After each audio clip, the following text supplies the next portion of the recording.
Morning, everyone. Um, Welcome to the Generative AI workshop. I'm really excited to have you all here. So, in the next 2 hours, we are going to discuss deeply on what generative AI is, how it evolved, and why it is such a big deal, right? And how can you be the part of AI revolution? Okay, so stay engaged. From my side, I can assure you that it's not going to be a boring session. So I'll keep it more interactive, right? Okay, so you should unmute yourself and answer to whatever the questions I ask, or at least be a part of it in a very interactive manner. Okay, yeah.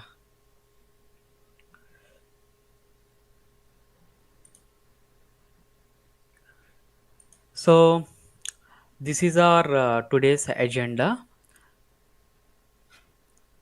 We'll begin with a quick look at the evolution of artificial intelligence, then how um, it led to generative AI. Okay, so from artificial intelligence, how the machine algorithms or the concepts evolved to the generative AI. So that part we are going to cover in depth, and then we'll be seeing the historical evolution just for 5 to 10 minutes. Okay, so it won't be more. And then the most important part of all everything is this demystifying generative AI.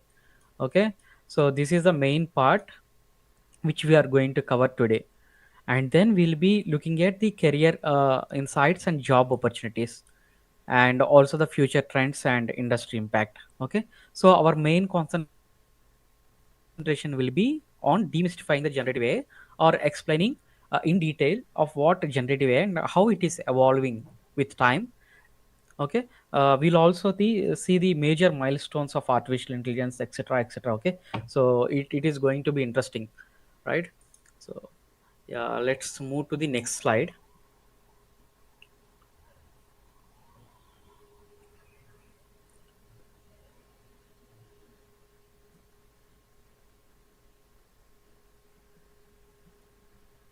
Okay, firstly, I would like to ask, what is artificial intelligence?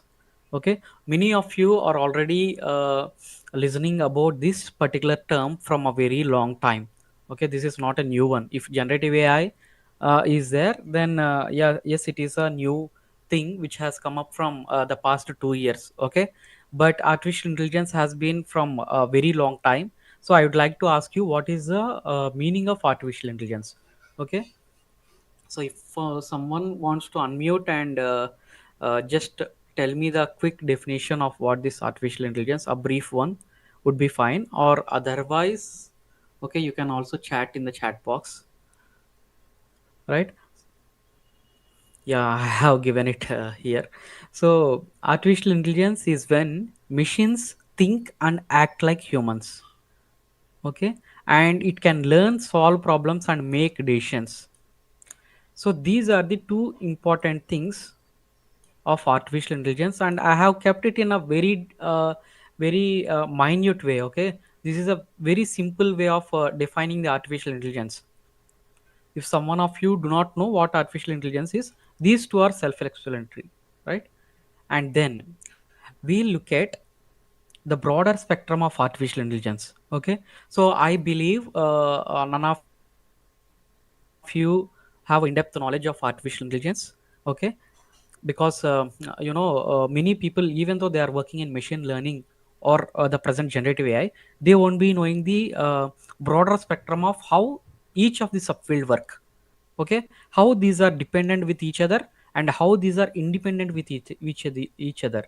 Okay, so these are the things we must know. So, artificial intelligence, as I said, is a broad idea of making machines smart, like thinking, solving problems, or understanding language, whatever it is. It is all part of artificial intelligence. Okay, so this we have already discussed. And what is this machine learning? Machine learning jobs have been, in a tremendous quantity, right? So from the couple of years, probably from, you have to know what this machine learning is. Machine learning is a part of artificial intelligence. You already know about it by looking at this picture itself, where machines will learn patterns from data that we provide and make decisions without being directly programmed. Okay, so this is nothing but machine. Whenever we give data to an algorithm, okay, whatever the algorithm it may be, machine learning contains lots of algorithms, and when you give a data, specific data to it, it will learn patterns from it and it can do tasks from that particular data. Okay, so that is nothing but your machine learning. So you're making the machine to learn from the data you provide. So that's all. And then coming to deep learning. Okay, so deep learning, as you can see, is a part of machine learning. And there is an interesting thing about deep learning. Okay, so this is the point where we, our researchers or scientists, have decided whether a machine can think like a human. Okay, so however our brain is working inside, right? So our brain process lots of things, right? In the same way, can we create a machine? Okay, that was the first thought they got, and then they introduced this concept. Okay, we'll go in detail what this deep learning is, because it is very much connected to generative AI. So we'll have a in-depth knowledge on what generative AI, at least to the definition level. All right, and then what is this generative AI? So this entire workshop is on generative AI. We'll have a very good information on this generative AI in the coming slides. Okay, but for now you already know about it, um, because we are already using many generative AI applications. Okay, whether it may be chatbots or virtual assistants or whatever. So we are already using this generative AI. So we know a little bit of information about it. Okay. Okay. Let me move to the next slide. So this is the question we have, right? What is generative AI? Okay, if I ask you what are the applications of generative AI, you might say generative AI is a branch of artificial intelligence which can create new content like text. Okay, because we are using this regularly in our day to day life, whether you are a software engineer or healthcare specialist or whoever you may be, but you are using this particular application for generating text. Okay, and we the Ghibli has come in chat gpt, it was introduced right recently, and people have started using Ghibli, Dali, etc., etc. So you know that generative AI can create a content like text or images, but it can also create some part of videos, and also unstructured data as well. Okay, sorry. Yeah, so these are the applications, main applications that we know, but the applications are not at all limited to this. Okay, generative AI is penetrating into almost all of the industries. Okay, for example, if you see it here, biological data sequences. Okay, the medical studies like drug discovery, or the studies of x-ray or MRIs or CT scans. So all these are now have become or dependent on generative AI. Okay, and then 3D models, and then structured data like tabular or charts. So generative AI is being introduced into each and every application to make the tasks easier. Okay, so if you're thinking that generative AI is all about creating these four, no, generative AI is entering into almost all of the industries. Okay, so that thing we have to keep in mind. And now, so I have told you these four applications, then what this workshop is all for, right? In this workshop, we'll specifically cover on text related applications of generative AI. Okay, why? Because the current generative AI trends, if you see, most of the jobs or most of the applications that we are using in our day-to-day life are completely text. Okay, whether it might be chatbot or virtual assistants like Alexa, Siri, Cortana. So all these AI voiceover tools, so all these are will be coming under sequence modeling, and it will be part of text, and we'll be in depth covering on this text part. Okay, because if you can understand this, you can correlate the same concepts for this as well. Okay. Now, so what are the things that we are going to discuss today? Okay, or what are the key text based applications of generative AI? Okay, so text based applications means you already know chatbots, virtual assistants, and chat gpt. We are using chat gpt, claude, gemini, etc. will be coming under this domain. And a text summarization, so by the word itself you must say it is nothing but summarizing your large text. Okay, for example, we are using in shots, way to sms or daily hunt, right, in our day to day life. So which provides the entire text in a summarized manner, the news articles I'm saying, right? So this will be coming under text summarization. And then sentiment analysis and tone detection. Okay, so sentiment analysis means, so every day or weekly once we are using this book my show for providing any review of the movie that we watched recently. Okay, so there we'll be either providing the comment or the rating, or only one. Okay, or not only in book my show, but we have this particular applications in many of the other websites as well, in e-commerce websites, or for the dresses that you take. So you will be providing some reviews to it, right, on the scale of 1 to 5. So 5 being the best and 1 being the least a review that you are going to give. So sometimes we give only text but not the rating. So this sentiment analysis, the machine will be able to read over your text, and it judges whether you have a positive review on that particular product or not. Okay, so that is a one type of sentiment analysis. Of course there are many, but it is one of them. Hope you understood what is sentiment analysis. And content generation, you already know, right? And language translation, so this we have been using, right? So whenever we move to some other state where we don't know their language, then we are immediately opening the Google Lens over there or Google Translate. So it comes under the language translation, and it will be part of your text based application itself. Okay, and then personalized recommendations, right, in Hotstar, Flipkart, or Amazon India. We basically see a product and we show interest on it, right? We add them in wish list. Okay, so all those things, and code generation, which you already know, and knowledge management and QA systems, which we will discuss in the coming slides.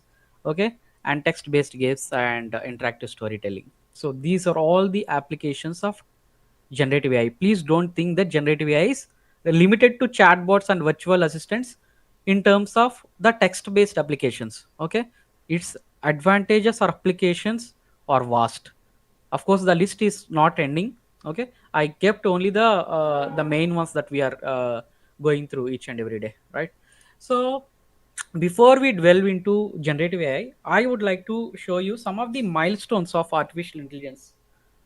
Okay, so it all started in 1950. Okay, I'm not going to give you what happened at that time. Okay, but these are the major milestones. 1956 artificial intelligence term was coined. 1967 ELIZA, so people came to know. So 1967 people do not know how to type in a keyboard itself, right? But then that time itself they created an algorithm. Okay, so this particular algorithm, whenever you ask it how are you, it will be responding like I am fine, how are you. So that is the only thing it does. Its capabilities are not equivalent to the llms that we have today, right? So this elisa is something, that algorithm, which impressed the people. They thought a machine can converse like a human.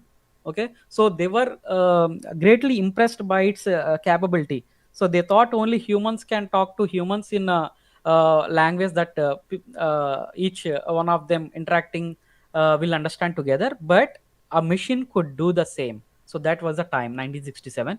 And 1980 expert systems, recurrent neural networks. From here we'll be having a in-depth understanding, you need not to worry.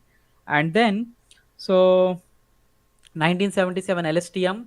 Okay, what is RNN and LSTM? We'll discuss. And 2012 deep learning emerged.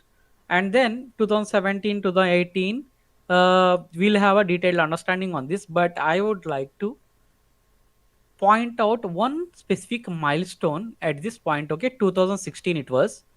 It was a time when deep learning was already introduced, and many of the neural networks. Okay, at this point you may not understand what is neural network, but please remember deep learning has introduced terms like neural networks. So based on those neural networks, we were able to create text related data, or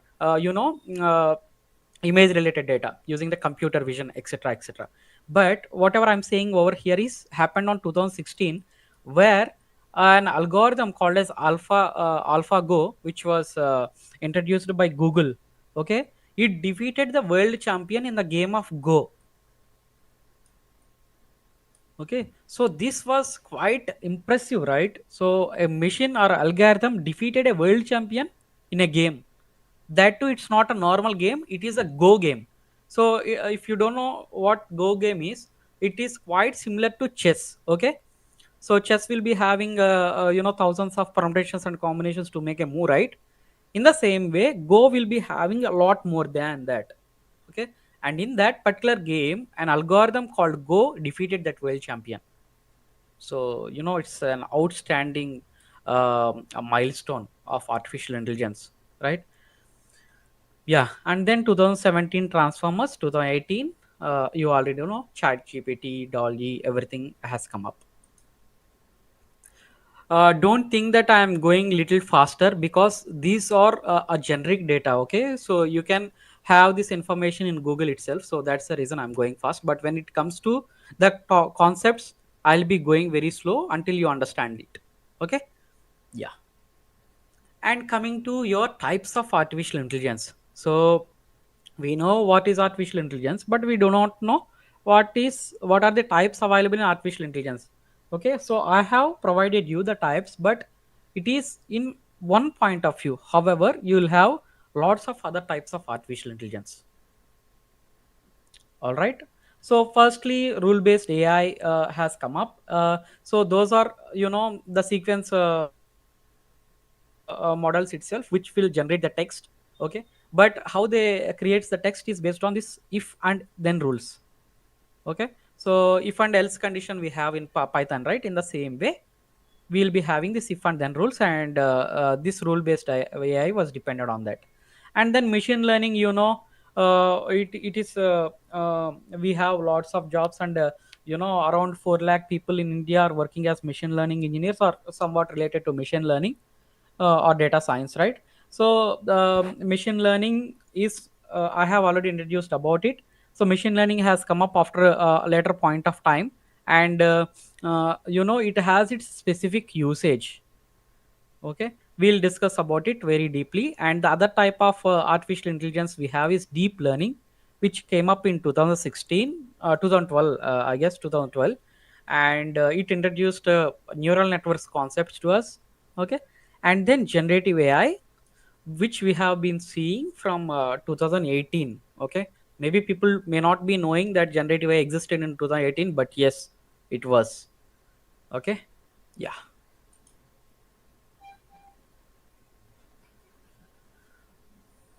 And then so we'll be discussing topics in a sequential manner. So it is like a historical point of view. So over the years what happened, so like that we'll be covering this workshop. Okay, so then only you will get a very good understanding on this AI evolution. Okay. Yeah. Then we have entered into machine learning era. Okay, what is this machine learning? When AI started learning from data. So that is the simple definition of machine learning. Okay. So machine learning is when machines learn patterns from data without being explicitly programmed. Okay. So you need not to worry about these definitions. When we look at the applications, you can understand this machine learning concept. Okay. And it's about training a model instead of writing rules. And the more data you give, the better the model becomes. Okay. So what are we saying here? Okay, so we have already discussed the definition of machine learning, right? Machine learning is nothing but a field of artificial intelligence where a machine can understand, get the data from humans, and then learn the patterns in the data and perform the tasks based on the data. So that is nothing but your machine learning. Okay, when we look at that application, so this is what I kept a simple image. This machine is learning from the data. Okay, afterwards, once it learns from the data, it will go and do its task. Okay, this is a simple way I have kept about this machine learning. Yeah, when coming to the applications of machine learning, you will understand whether we are using it in our day to day life or not. Okay, so for example, you are using this email. Whenever you get an email, so it will be automatically loaded into the specific folder, right? So it may be your inbox, or it might be the spam, or if it is a advertisement, it will be either social or promotions, etc., etc., right? So behind this Gmail application, sorry, behind this Gmail application, we have a machine learning algorithm which is sorting your emails based on the type. Okay, so it is also dependent on machine learning. And then Flipkart recommendations. This is a simple. Of course, in other e-commerce websites also, you get recommendations, right? Not only in e-commerce things, also in YouTube, you will be getting recommended videos, right, based on your past behavior. So all those recommendations are part of your machine learning algorithms. And even Google Maps we have, okay, which predicts the traffic. Okay, so this is also part of your machine learning. And the applications are not limited to only these three. We used to have the customer service chatbots, right? For example, if you open the IRCTC, we had some chatbot. Now also we have some chatbots, and not only in IRCTC, but also in many public platforms, or even the private company related platforms, we have specific chatbots. And even before generative AI was creating revolution, these chatbots were in use. Okay, how did we create those chatbots? Are by using the machine learning algorithm. Okay, and also we have this stock market predictions, smart home devices, um, right? And also, in if you open no broker, you'll be saying based on the number of rooms, or based on the size of the room, it will be predicting the house rent, right? All those are part of your machine learning itself. All right. Yeah, so till this point of time, in time, right, specifically in time, the machines were learning from the data. So this is nothing but your machine learning. Okay, and we went to this particular concept, to human like learning. Okay, so till this machine learning time, we used to have chatbots. Okay, but usage of that sequence models or text generation was not up to the mark. Okay, it created revolution in the text related data, but it is not up to the mark. Okay, then we introduced, our researchers introduced this concept, human like learning, with the emergence of deep learning. Okay, till this point of time, machines were learning from data that we provide, and then learns patterns from the data and perform the task, like house rent prediction, etc., etc. But it was limited, its capability is limited. From here onwards, machines started to behave like humans. Okay, it started to behave like the human brain processing. Okay, so that is nothing but your deep learning. All right. Yeah, so if you are going to attend for any generative AI interview, or if you are going to start your generative AI syllabus, you must understand the concepts from deep learning. Okay, so your generative AI concepts starts with the in-depth study of deep learning, and then natural language processing. Okay, then RNNs, LSTMs, transformers, LLMs, RAG, LangChain, prompt engineering, fine tuning, etc., etc., etc. This is the sequence that we follow. Okay, even when you start your generative AI preparation, you must be following this particular way. So deep learning. Coming to deep learning, what is deep learning? Deep learning is nothing but teaching machines to think like the human brain. Okay, so here I have kept our human brain nerve cell processing, and on the right side I kept something which you do not know at this point. Okay, but you will understand it in a couple of minutes. So deep learning, coming to the definition, is a subset of machine learning and artificial intelligence, which you already know, that uses multi-layered neural networks. Okay, so it is inspired by the structure and functioning of human brain. Okay, this is the point which you have to consider the most in this entire definition. Inspired by the structure and functioning of the human brain. So what is this human brain structure and why it is inspired?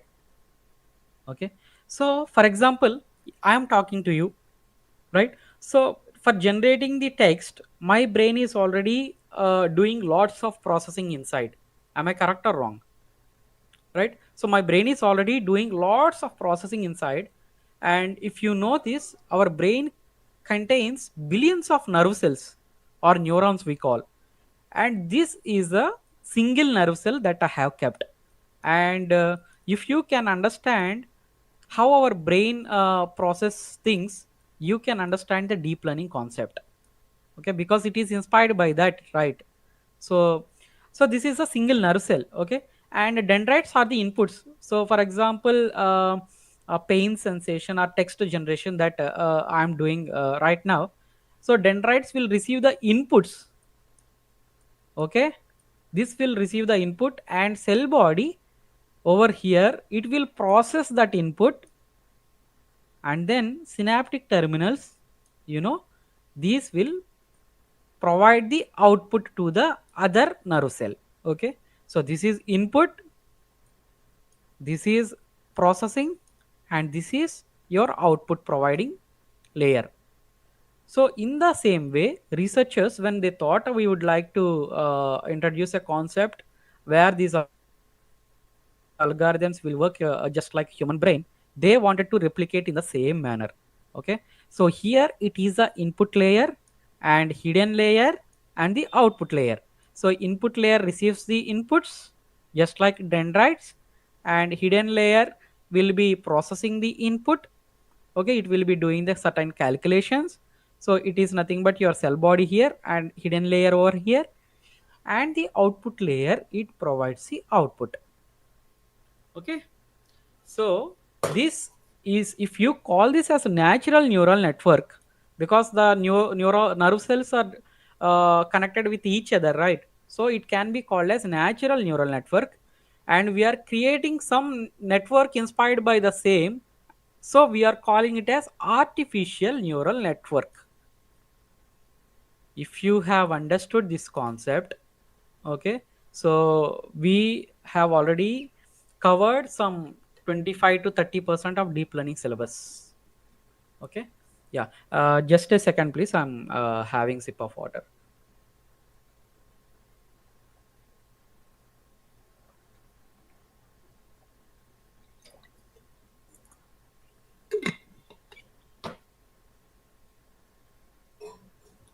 So hope you understood that, right?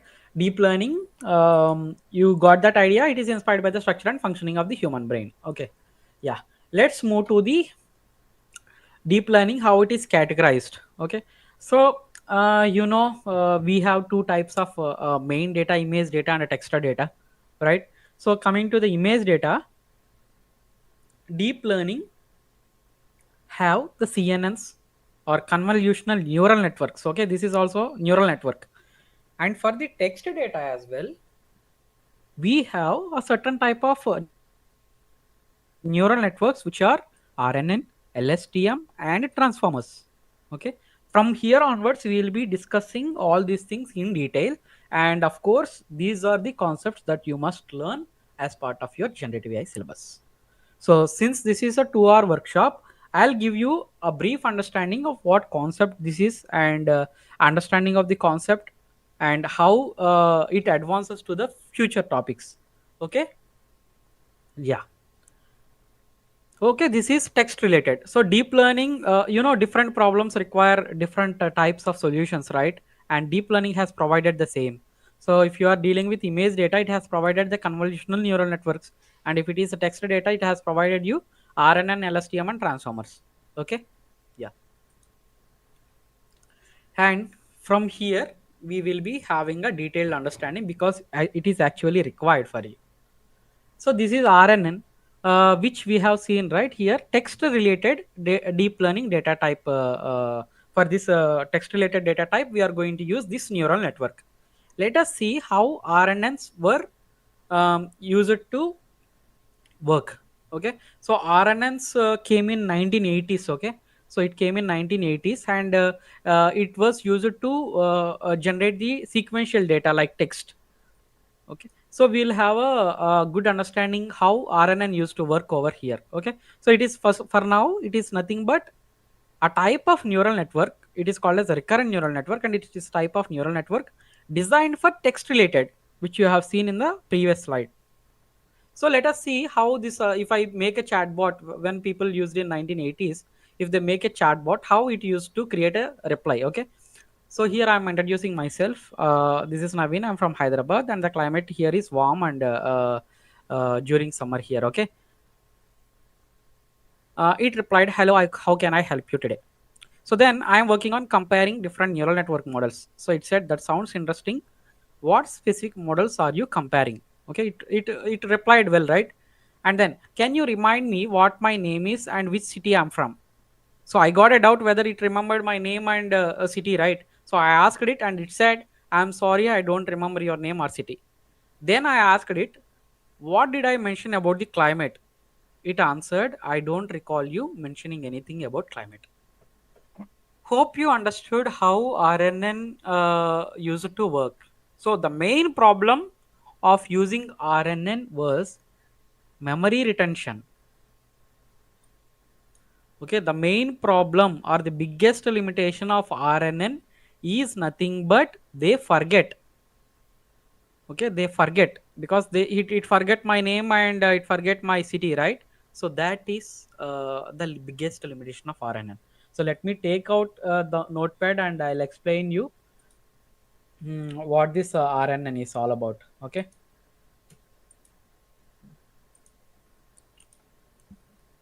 RNN.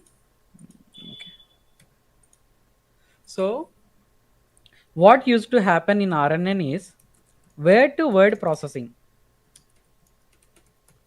So, for example, I told it right. This is Naveen, and I'm from Hyderabad. The climate is warm over here during the summer, right? So when I said that, it used to process the word by word. Okay, this at once, Naveen at once, okay, and climate at once, Hyderabad at once. It used to process words word by word.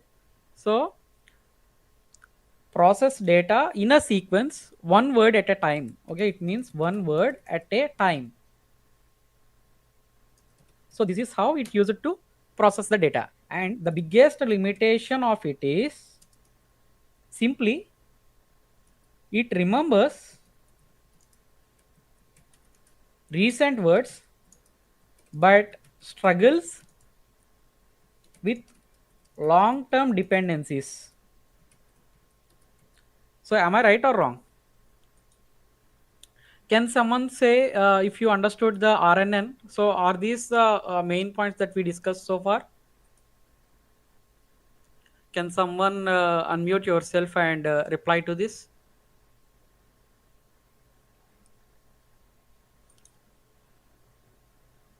Hello.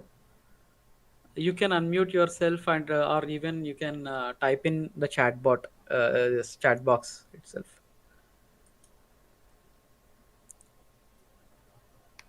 Is everyone following me?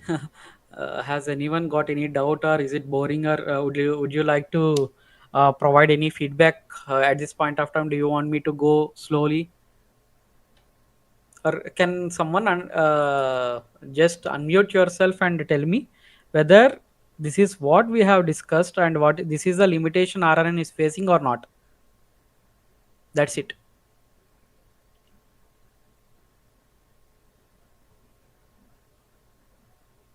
Please unmute.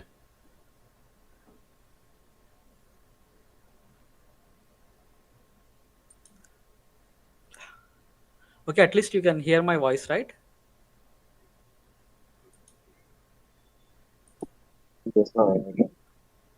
Okay, fine. Hope you are following, guys, because Yeah, yeah. Thank you, Vinod, for the confirmation. So yeah, at least you tell me that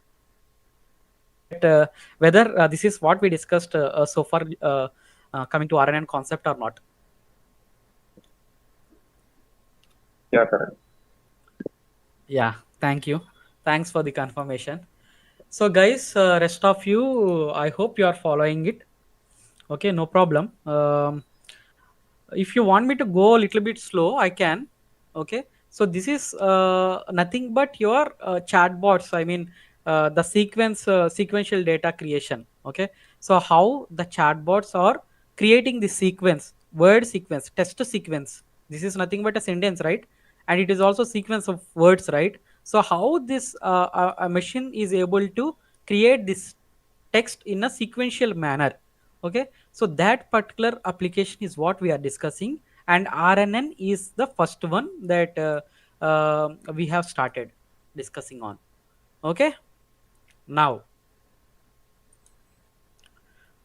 so this is the thing I explained you, the limitation of RNN being it struggled with long range context.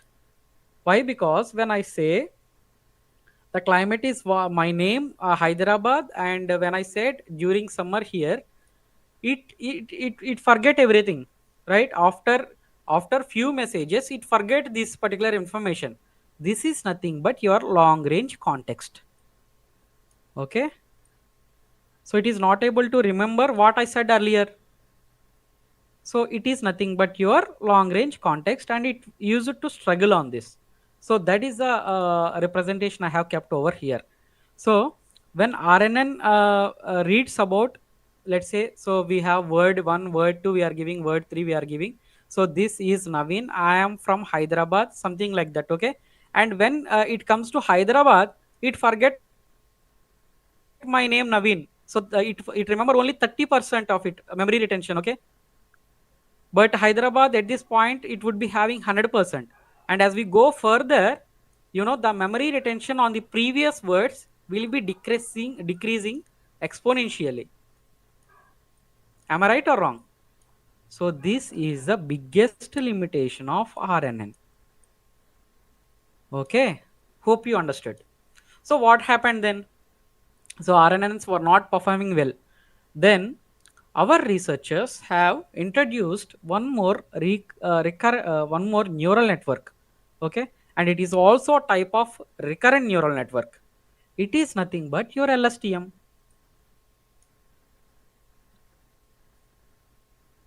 Okay, so LSTM is a special type of recurrent neural network designed to remember long-term dependencies and solve this vanishing gradient problem that standard RNNs struggle with. Okay, so you just ignore this vanishing gradient, because when you learn the deep learning concept, I'll be explaining this vanishing gradient in a very detailed way. Okay, even the RNN that we discussed, we'll spend at least 1.5 hours on that itself in a generative AI course. Okay, but I'm just keeping you the important points and the evolution of the sequential data over here.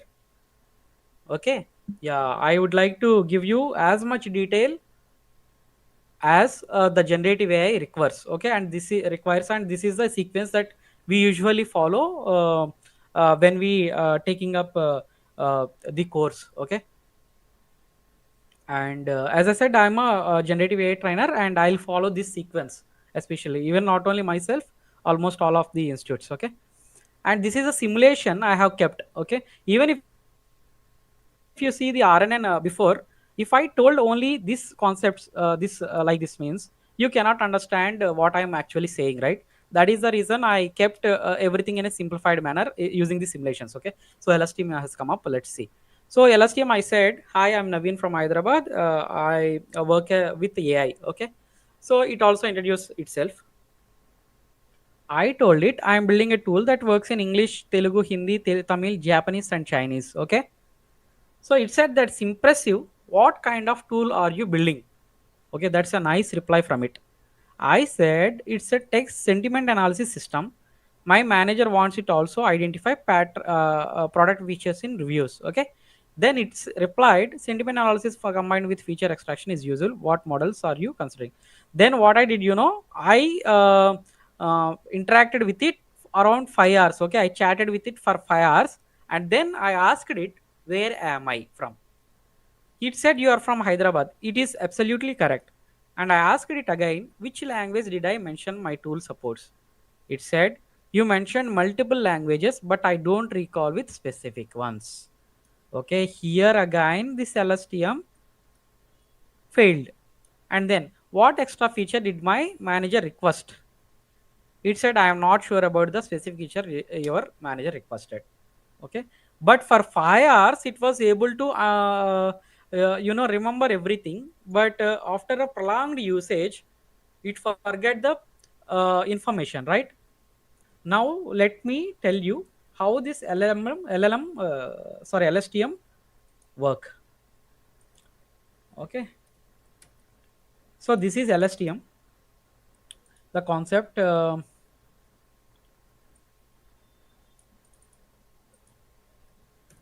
and you know what it has done? It retained the important information, like it successfully said my name is Naveen, and also it said I'm from Hyderabad, right? It remembers that important information over long sequences even after 5 hours of my prolonged usage with it. Okay, and then um, you know it uses some gates inside. Okay, it will have some forget gate, etc, etc. It forgets some unimportant information, and it remembers only the important information. So it is better than RNN, because it is not able to, RNN did not even say my name or where I'm from, even after a very short usage, right? But it is better than RNN. But there is a limitation for this as well, because the retention is not up to the mark. Retention is not up to the mark. Am I correct or wrong? And also,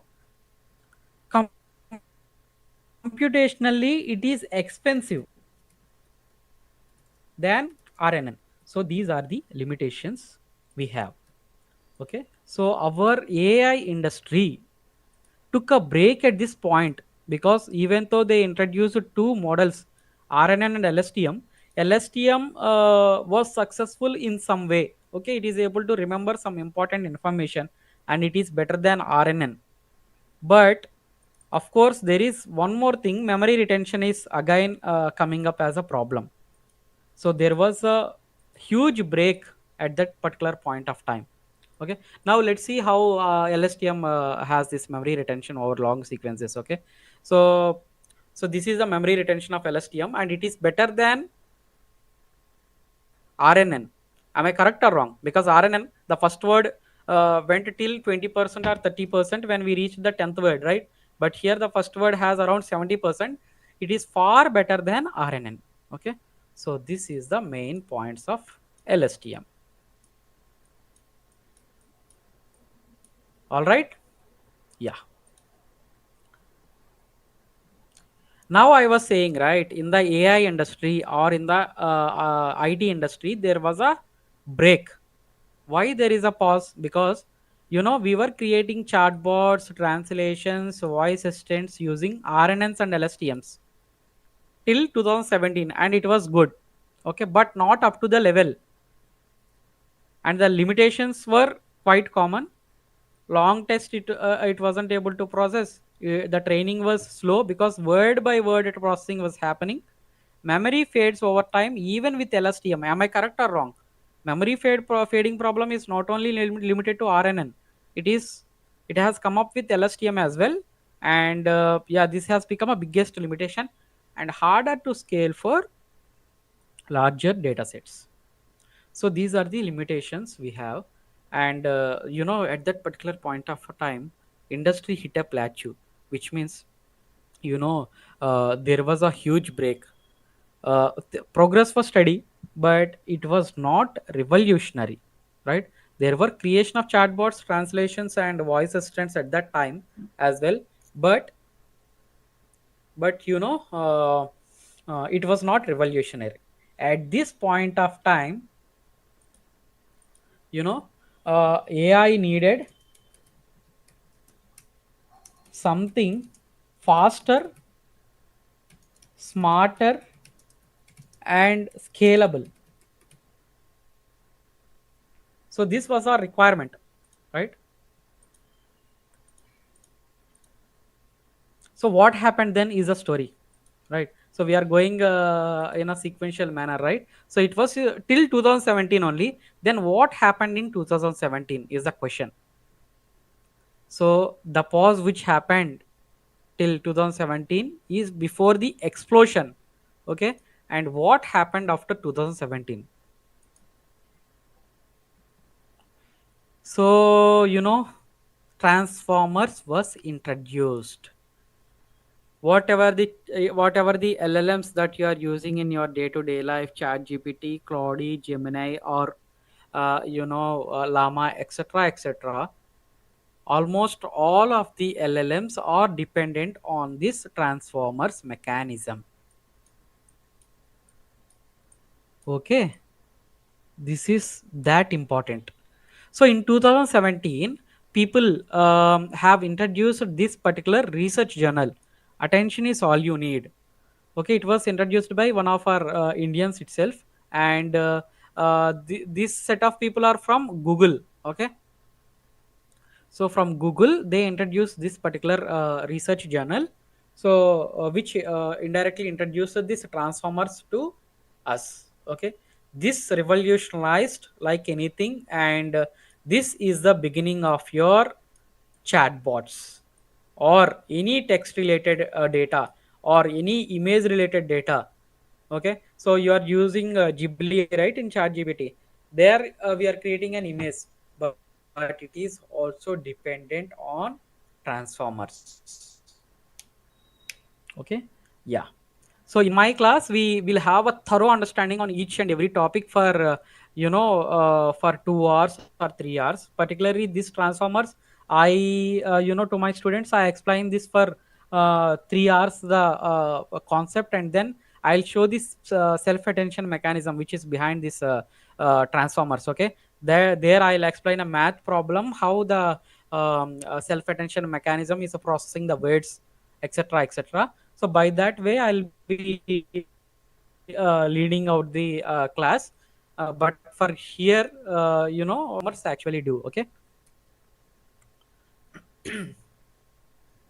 So till now we had these problems, right? Word to word processing and limitations like long term, dependencies was a problem, right? In order to avoid all these, transformers has come, and what it did, it performed the parallel processing. Okay, so earlier we used to have word to word, right? But here all words are processed at once. So which means the training is faster. Am I correct or wrong? So the training becomes faster in this way. And also, you know, it handled long range context far better than LSTM. Okay, these are the main uh, you know activities performed by your transformer, and it changed the way we look at the text sequential models. Okay, like RNN and LSTM, whatever we have. Transformers has changed our way in looking at the future. Okay, so the scalability. Also there is one more thing, right? Scalability. So scalability means, so these can be trained on billions of words and still perform exceptionally well. It can be trained on billions of words. Also, it performs exceptionally well. So these are the main advantages of transformers and the self-attention mechanism behind them. Okay, as I said earlier, transformers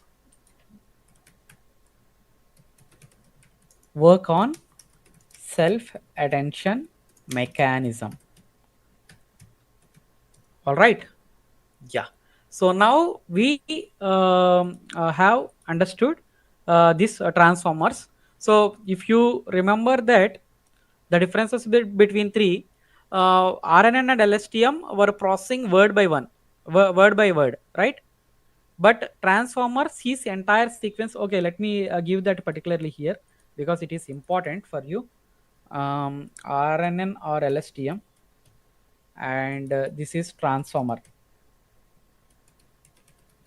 Okay, so RNNs process word one by one, and transformer, you know, it sees entire sequence at once.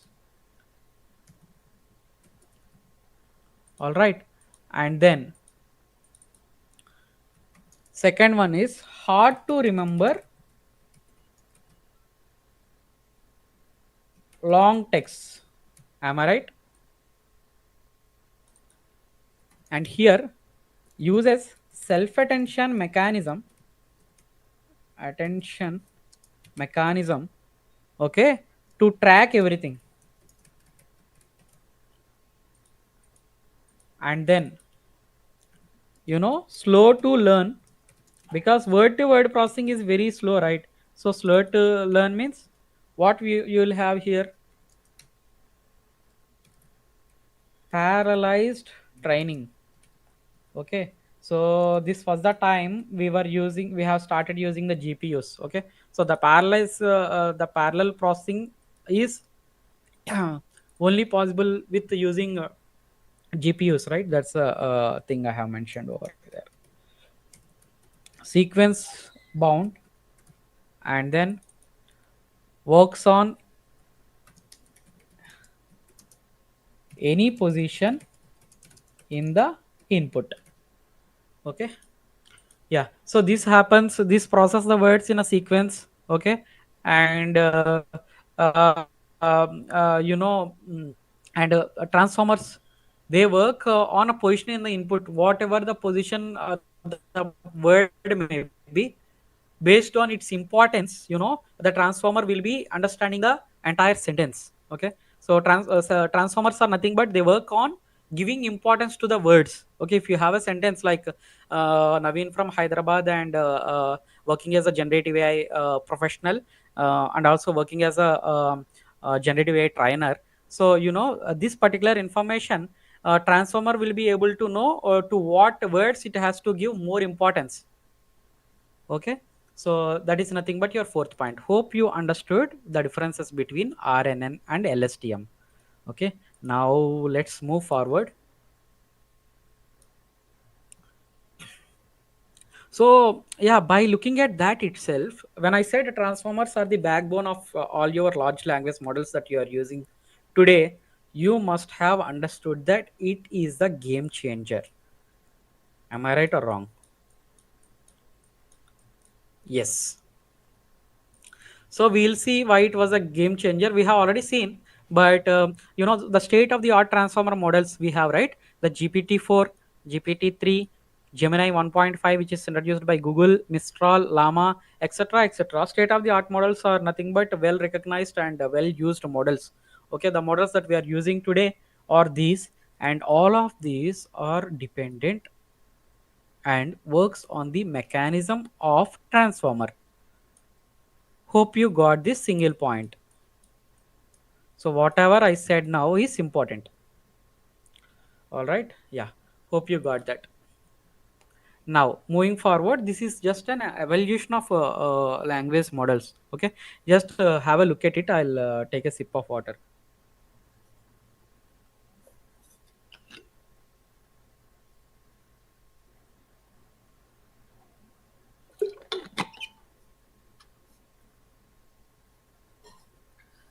Yes. So you understood that transformers have come up in 2017, and companies have started building large language models using these transformers. And 2018 itself, you can see OpenAI has come up with GPT, and BERT was introduced by Google. GPT, first they introduced GPT-1, then GPT-2, and GPT 3.5, which the chat GPT worked on GPT 3.5, right? So it was having around 175 billion parameters. And then Google has came up with a smaller model like BERT with 340 million parameters. Okay, so 2018 these LLMs were introduced, and 2022, chat GPT has entered industry.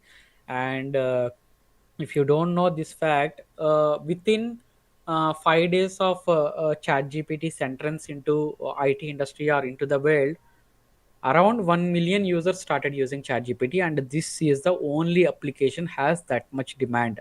Within 5 days, 1 million users is not a small thing, right? And it created that history. So even you would have used ChatGPT in 2022 November December that time, but people started using more from 2023 April. Okay, and 2023, as you know, many other models, multi models have come up. Okay, Llama by Meta, Palm 2 by Google, etc., etc. Yes.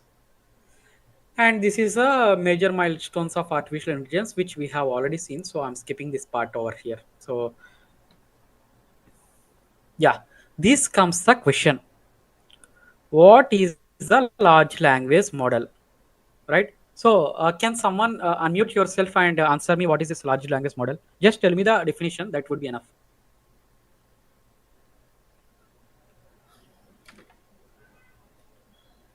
Can you hear me?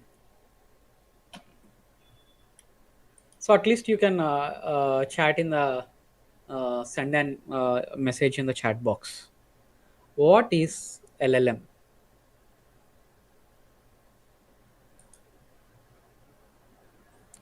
Okay, or otherwise should I pick someone? Okay, fine. Don't worry. I'm going to give you the concept clearly. I'll write it over here. Okay. What is LLM? This is a basic question. So LLM is nothing but a large language model. Okay. So why it was called large? That points also we need to discuss. Right? Why large? Why it is calling large? Because it was trained on billions of words. Okay, so it was trained from many news articles, websites, open source, all of the information, books, libraries. Okay, it was trained on billions of words. That is the reason it is called as large. Not only that, it uses millions or even billions of parameters.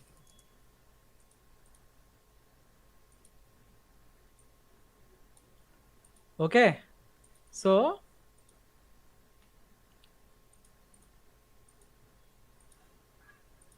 billions of parameters. We'll see what parameters are. So for at this moment, parameters are nothing but your weights and biases. Okay, so each and every time your large language model learns something, okay, it will update its weights and biases inside it. Okay, this is a part of your deep learning. Okay, yeah, when people introduce you to the deep learning concept, they'll introduce you to the parameters, and what are these biases and weights, etc., etc. Okay, at least myself, I introduced this concept there itself. Okay, to have a better understanding over things. And then it can store vast amounts of knowledge. So that's the reason, if you ask any question, a chat GPT can be able to understand and give you answer. Okay, so these are the main points why we call a large model as large language large. Okay, and then we'll see why it is a language here. Why it is a language here? Okay, we understood that large is nothing but it was trained with billions of words, which is important over here because it was trained on, as I said, multiple resources, and then it is containing billions of parameters. Okay, and then it can store vast amounts of data. So that is the reason we are calling it as large. And then why it is called as language?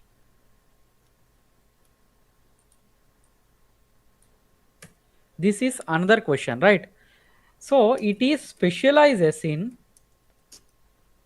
understanding and generating the text or human language, right? It is able to understand human language very well, and so without any mistakes, it is able to converse with people just like people, right?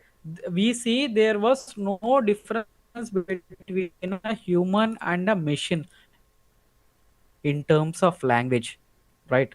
That is the one of the main points of it. And also it handles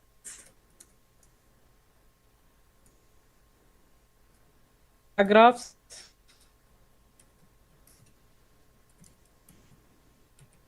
So these two are the reasons for calling it a language model, because it is able to converse with us in a very fluent manner, and also it is able to text with us, or it can understand the text from us in with even it has a number of paragraphs, or it has a general conversations with it, right? If we ask llm how are you, it is able to answer and reply back to you, right? So it is nothing but following a human methodology of talking with people, right? So it is very well equipped with this particular ability. That is the reason we are calling it as large language, and a model is nothing but an algorithm. Again, just like a machine learning model or generative AI model, it is an algorithm which follows certain rules. All right. Yeah. Now that you understood LLM very nicely, right, why it is a large language and all, but but even llm has set of limitations. Am I correct or wrong? So I would like to ask someone from the group, what are the limitations a llm is having? Please unmute yourself and answer. What are the limitations that you see? You are using ChatGPT every day, right? Or ChatGPT or Gemini or Claude, etc., right? So you are using them every day. And what are the flaws that you found in the LLM, or what are the limitations that you found in LLM? Can someone answer to this? Token limit. Sorry, sorry. Token limit means after asking Yes, multiple correct, correct, questions. exactly, exactly, and excellent. Yes, it has a token limit, right? Yeah. Thank you, Umesh. So let me show you what are the other limitations here for an LLM. Okay. So whatever you said, right, token limit is excellent. It is one of the limitation. And along with that, we have two other different and important limitations, which are outdated information one, and no access to your specific or private data. Okay. This we'll explain over here. Okay. So as I said, outdated information. What does it mean? What does it mean?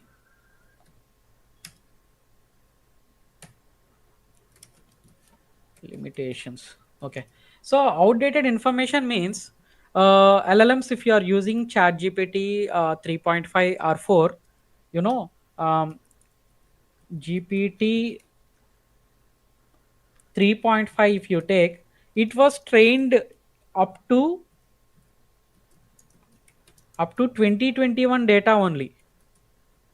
So if you ask a question which happened in 2022, will it be able to answer?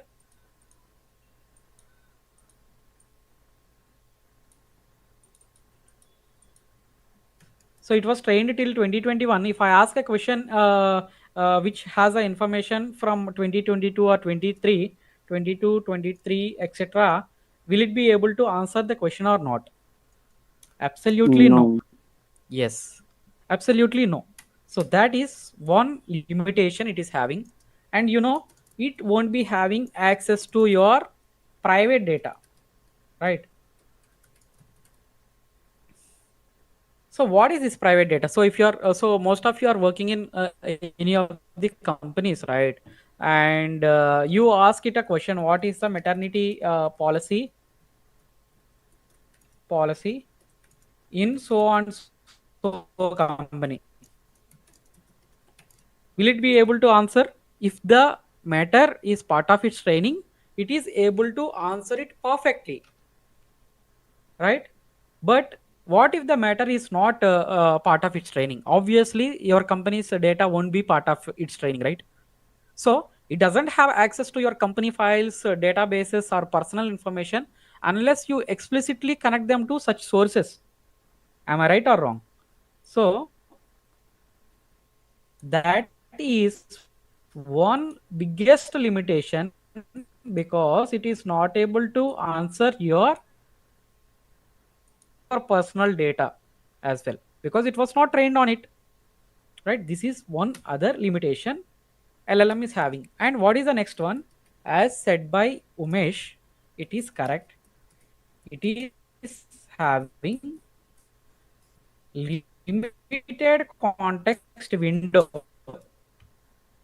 If I want to tell you, each of the LLM model will be having a certain limit, okay, to what extent it can understand in one go, okay.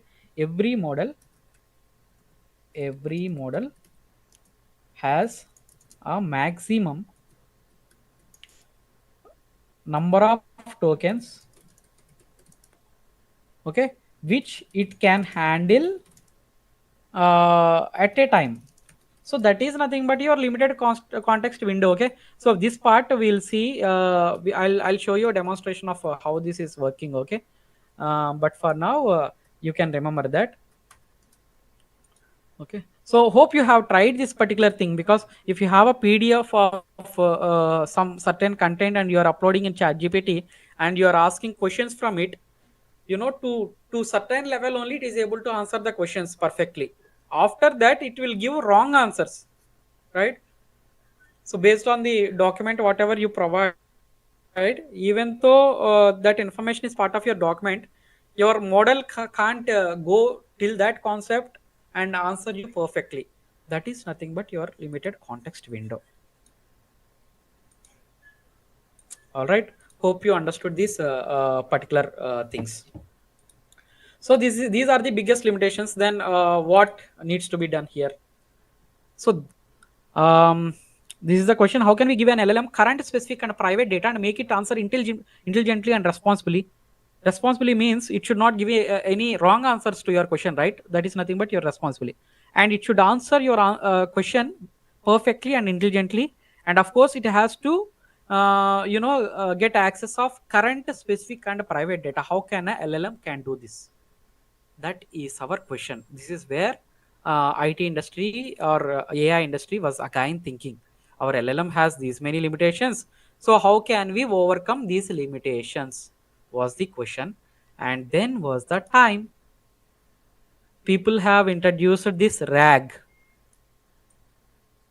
retrieval augmented generation. Okay. So whatever the limitations you are having over here. So these limitations, the first one being the outdated information. What a RAG can do, RAG is nothing but your retrieval augmented generation, right? I'll just give you what a RAG can do for this particular limitation. All right, outdated information in one model. Okay, how RAG will solve this is, RAG connects with the LLM to an connects LLM to an external database. Okay, external database or external data source. The source may be a website, PDF, Word, text, etc., etc. So you give your particular information here in the website. So the RAG will connect LLM to this particular things, and then this limitation will be covered, right? So if you ask any question on 2022 and the external data source, this PDF is having the data of 2022, your LLM is able to answer it perfectly, right? Which means RAG has successfully striked out this limitation of LLM. Okay, and then no access to private data. As I said earlier, LLMs can't access your business data or private documents on their own. Am I correct or wrong? So with RAG, you can upload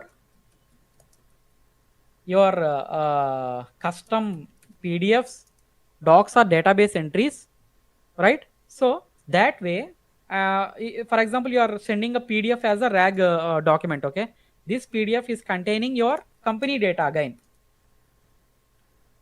company policies data. Now just tell me, if I ask it, if I ask the LLM which is related, which is linked to the RAG, which is connected to the RAG, if I ask this particular question, what is a maternity policy in a company, is it able to answer this particular question or not? Because you have already sent an PDF which contains your company information and company policies over there. So your LLM is able to answer that very perfectly. All right. So this is one of the other uh, usage of using your RAG. And limited context window. Okay, I was telling you, right? So chat GPT, for example, the first versions, it was having only context window as 8,000 to some 32,000 tokens only. So in one go, chat GPT can read the document with 8,000 words or 32,000 words only. Whatever the document, PDF document, Word or text document you send, it can in one go it can read only 8,000 words. Okay, and then in the same way, Claude is having and Gemini is having. So Gemini and Claude also have their own contextual context windows, number of tokens.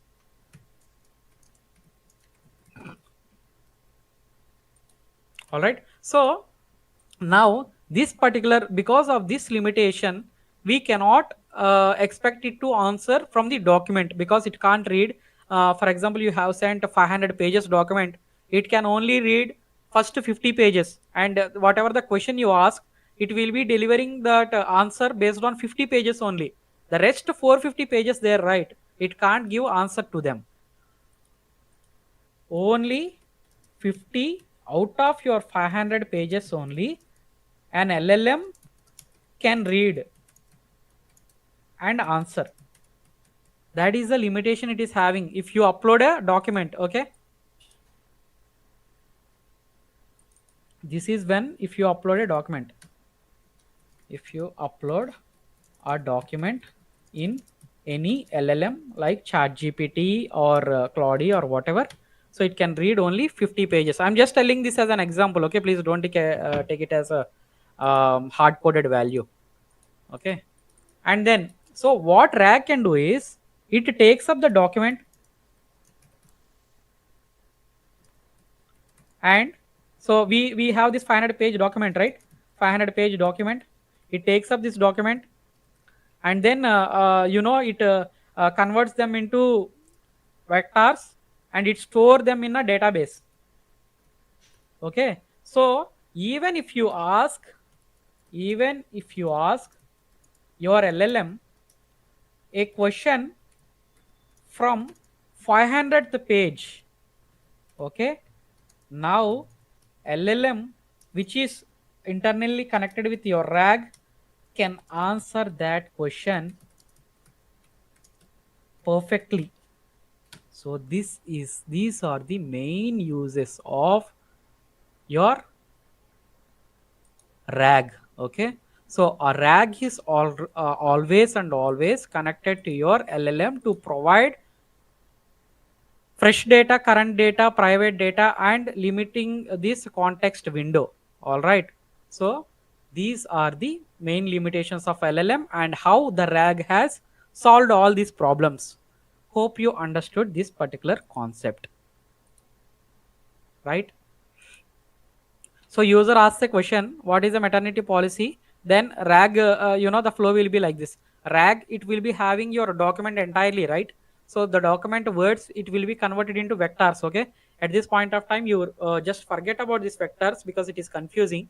So RAG will have a database which will have all the words in it, okay? Now the question, what is the maternity policy? RAG will retrieve that particular answer, okay? Maternity policy for so and so company is 7 months, okay, for a working woman, or 16 weeks, okay. So it provides that particular it takes up that particular information from the database, and then it provides that information to LLM, okay, and LLM provides that answer to the user, saying that, so you asked about maternity leave policy. So the maternity leave policy of your company is 16 weeks. Okay, so that is the application or the combination of RAG and LLM has created wonders. Okay, all right. So the next question comes up. Okay, is LLM plus RAG combination helps us building a chatbot?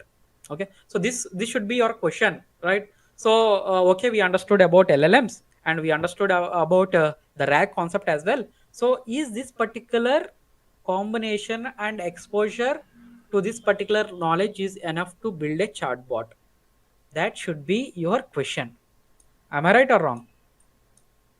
The answer to this question is to some extent S. Okay, to some extent S. With RAG and LangChain, you are able to create a chatbot or any kind of sequential model.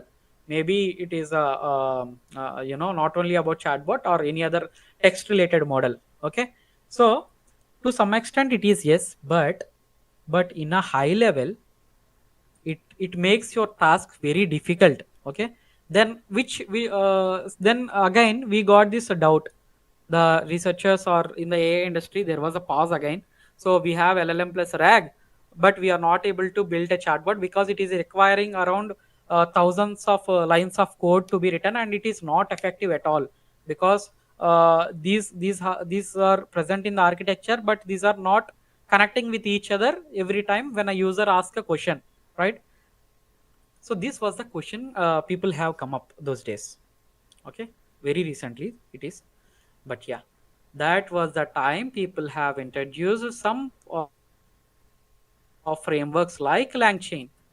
All right, this is the open source framework.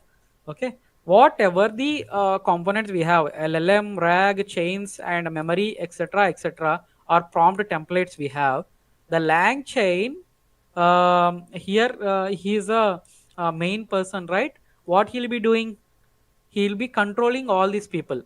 He'll be controlling the sequence of this particular music pad, music note, right? This person is able to control LLM, RAG, memory, prompt templates, chains, and also he'll be looking after the sequence. So which should come up first when a user asks a question? How should what flow the architecture should follow? All these things will be taken care by your LangChain. That is the reason I put this image over here. Okay, I hope you got a better idea by looking at this image, because I thought how to represent LangChain in a simple way, so I kept it over here. So LangChain is an open source framework designed to build powerful applications like large language models by connecting external data tools memory like a conductor guiding an orchestra of components to perform the complex AI tasks seamlessly. So this is the definition of it. Okay, so yeah,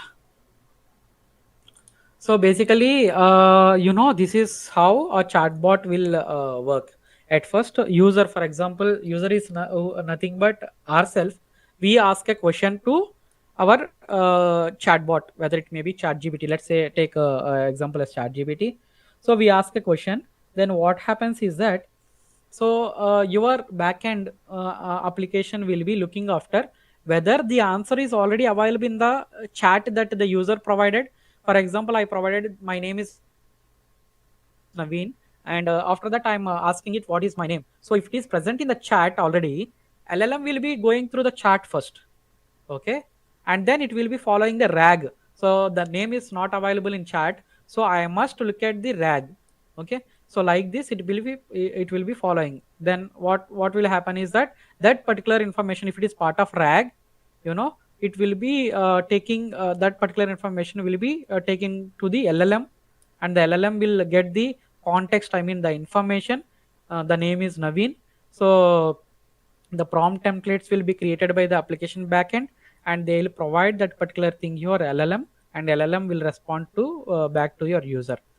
I know at this particular point of time it is confusing because this concept is huge. As a trainer, you know, I explain this concept for 3 hours. You know, uh, let me show you that. Otherwise, let me show you my class presentations. So I think you will get some good idea from there. This lang chain, how it works.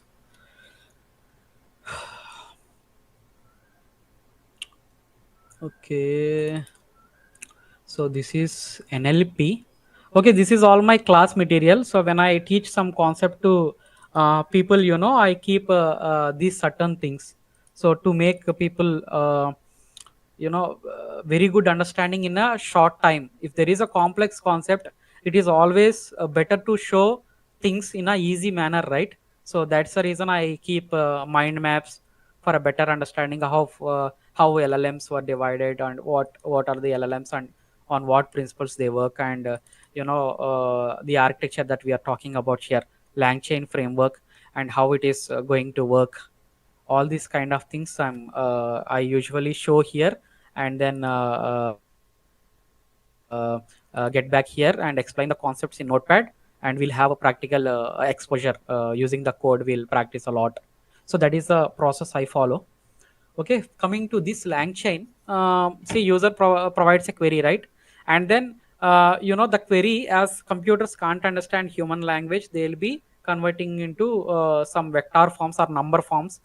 Okay, that number forms, before that our rag will be having the document, whatever the company document we might be having. That particular document will also be splitted into vectors, okay, and then all those vectors will be stored in the vector store. All right. So whenever a user asks a question like where Naveen is situated, or where Naveen is located, that particular information, the location of Naveen is Hyderabad, that particular information will be in vector form in the vector store. All right. So when this person ask a question, this LLM, whatever we have, it takes up the information from vector store and replies back to the user. All right, this is the flow, and these are the external LLMs and the documents we have. So this is a deep understanding of what LangChain work, how LangChain will work.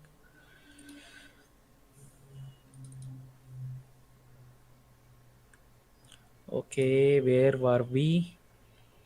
Yes, LangChain. Yeah. Hope you got the capability of LangChain. Okay, if you have any doubts, you can ask me when I give time to for the question session. Okay, so we have covered this as well, and this is what is this prompt engineering. Prompt engineering is nothing but, you know we give a instruction or a question to a chatbot, right? Chatbot or front end application like chat gpt are using, right? You'll be asking the question, right? What is the difference between machine learning and deep learning? So that question or the instruction we give to a chat gpt or any kind of LLM, that particular question or instruction is called as prompt. All right, hope you got that idea. So prompt is nothing but a question or instruction that you are giving to a LLM. Okay, in prompt engineering, of course this can also be taught for hours. However, I kept the important points over here. So zero shot, few shot, and this instruction based, role based, all these are your important concepts. Okay, let me give you a, simple understanding of things. Okay, I'll we do not have much time, but I'll try to cover this in a short way. So What is this zero shot? Zero shot is a technique. Okay, so zero shot means you can take it as example. Okay, so for example, I am asking it to I have a question, translate this sentence to Hindi. Okay, I have a English sentence. Let's say I am playing cricket and I want the chatbot to translate it to Hindi. Okay, but I am not giving it any example. Okay, so for example, eat means cow, right? Eat means cow, and play means kelna, etc., etc. So if we give that particular um, example to the chatbot and ask it to translate the sentence,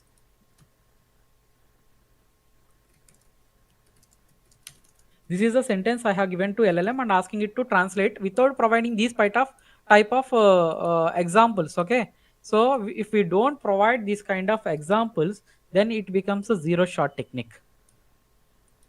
Okay, which is not an efficient technique. All right, so whenever you are chatting with a chatbot, you must provide example to it. Okay, few examples to it. It is nothing but your few shot. So shot is nothing but your example, right? So this time I'm asking what game am I playing, and I have given some examples to it. So here I did not give, but here I have given this is nothing but few shot. All right, this is nothing but your few shot prompting. Whenever you chat with a chatbot, if you give examples to it or shots to it, it can explain you the things very clearly and efficient manner. All right, this is one thing. And then and then we have instruction based prompting, right? Instruction based prompting, what does it mean? So instruction based prompting is nothing but, for example, I have given an example, like I'm asking it summarize the following paragraph in a sentence. In this manner, you are clearly instructing what the model to do step by step.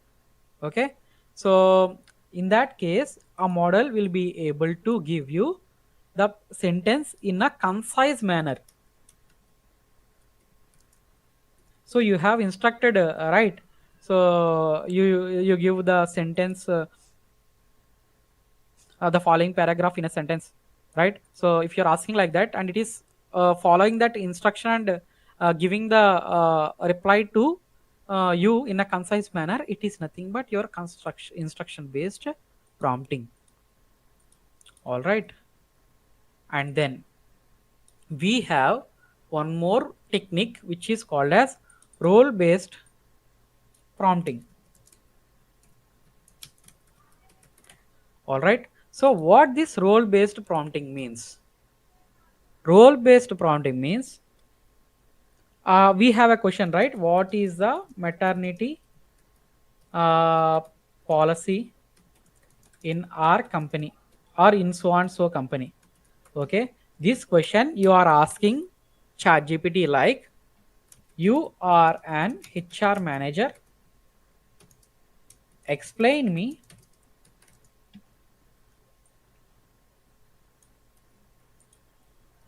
the maternity policy in our company. Okay, so if you ask in this way, you are telling the LLM to take up this role, take up a role of HR manager, and explain me the maternity policy in our company, so that it acts like a HR manager and it specifically won't say the maternity policy.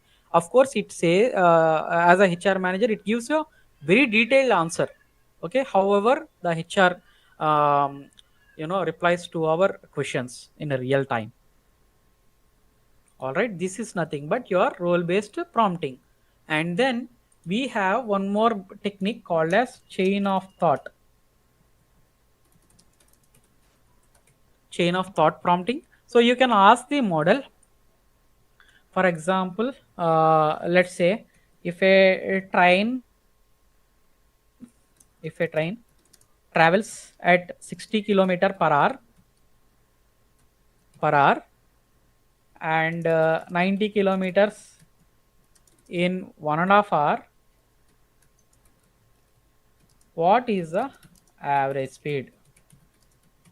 If you give a prompt like this, the present models can explain this in a you can give you a correct answer, but the base models whatever we had earlier, right, GPT-2, GPT 3.5, etc., etc., there is a possibility that it can give an error, because speed is nothing but your distance by time, right? So firstly it has to calculate the total distance, so which is nothing but your 60 plus 90 kilometer, so 150 kilometer, right? And then it has to calculate the total time, how much time it has taken, 2.5 hours, right? This is 1 hour and 1.5 hour, 2.5 hour. Then it has to calculate the average speed. Speed is nothing but your distance by time. It becomes around 60 or 50, 60 kilometer per hour, let's say. Okay. So in this way, if you ask the LLM to provide, if this is your question, it might give you an error or wrong answer. Okay. So if you give like explain the steps kind of, if you give in such manner, it follows a chain. So the chain will be like this. First it will calculate the total distance and then total time and then speed and distance. Then it gives you a perfect, correct or absolute answer.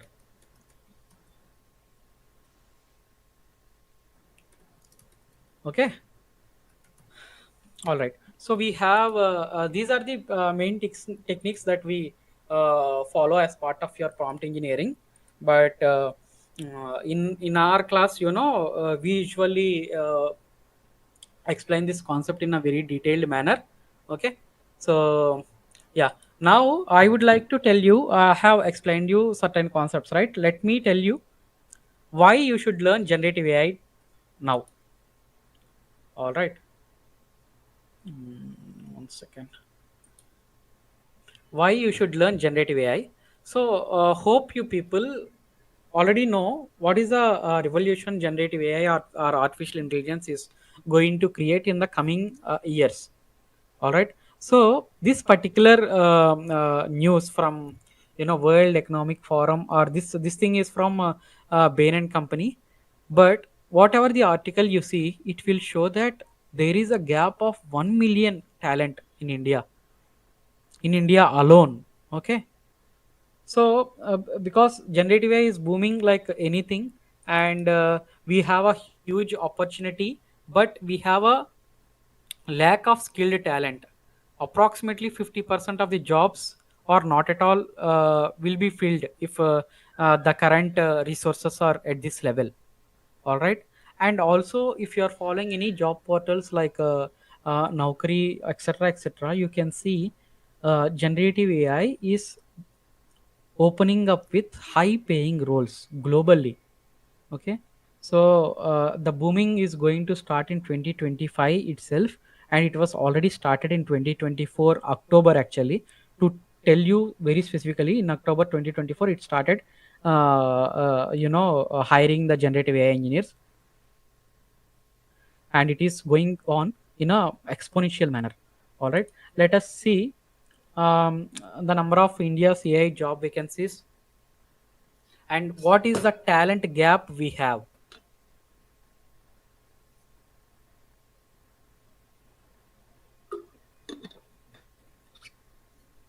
All right. If you see in 2025 alone, you have around 5 lakh job vacancies uh, will be created in the coming months, and there will be a shortage of around 5 lakh people working on this particular domain, and this keep on increasing. It's like 7 lakh, 9 lakh, and then 10 lakh, 10 12 lakhs, something like that, 16 like that.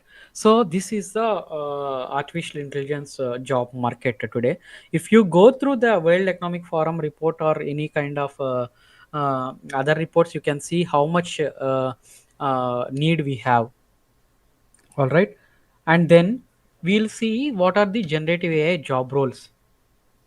So these are the current job roles, and these are the current job roles in generative AI. I'm saying existing job roles on generative AI. You can see them in job portals as well, and these are the expected job roles. So, so our institute has started this advanced generative AI program to help you start your generative AI with clarity, confidence, and projects that speak for you. So you might be wondering what kind of program it is. Okay, and also you might be having this doubt: do we need any prior knowledge to enroll to this course? Okay, this course requires no prior knowledge at all. We teach from zero level. Okay, when I say zero level, I would like to explain over here. So what are the skills required for generative AI? Firstly, you need Python, right?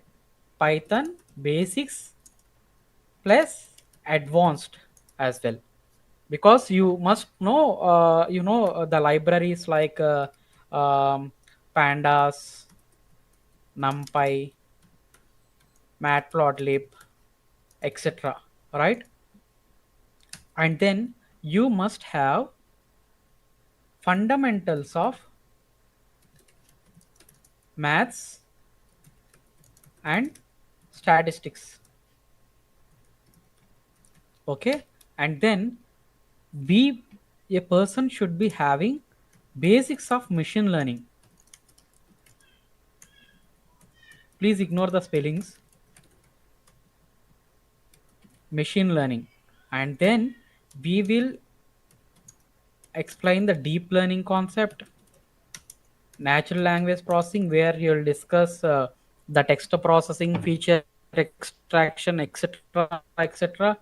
And mainly we'll discuss more on LSTM, RNN, and GRU, etc.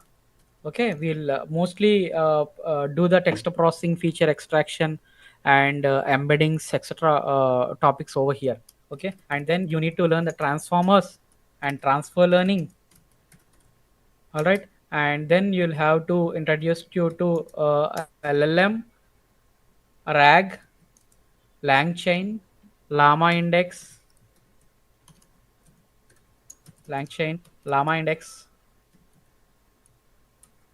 and the cloud deployments, etc., etc., etc. So whether you are working as a tester or data engineer or whatever the role you are working in your present company, it doesn't matter to become a generative AI engineer.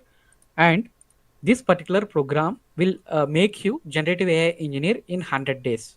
Okay, in 100 classes. So if the classes are for 99 days, you can sit for interview from the 100th day. Okay,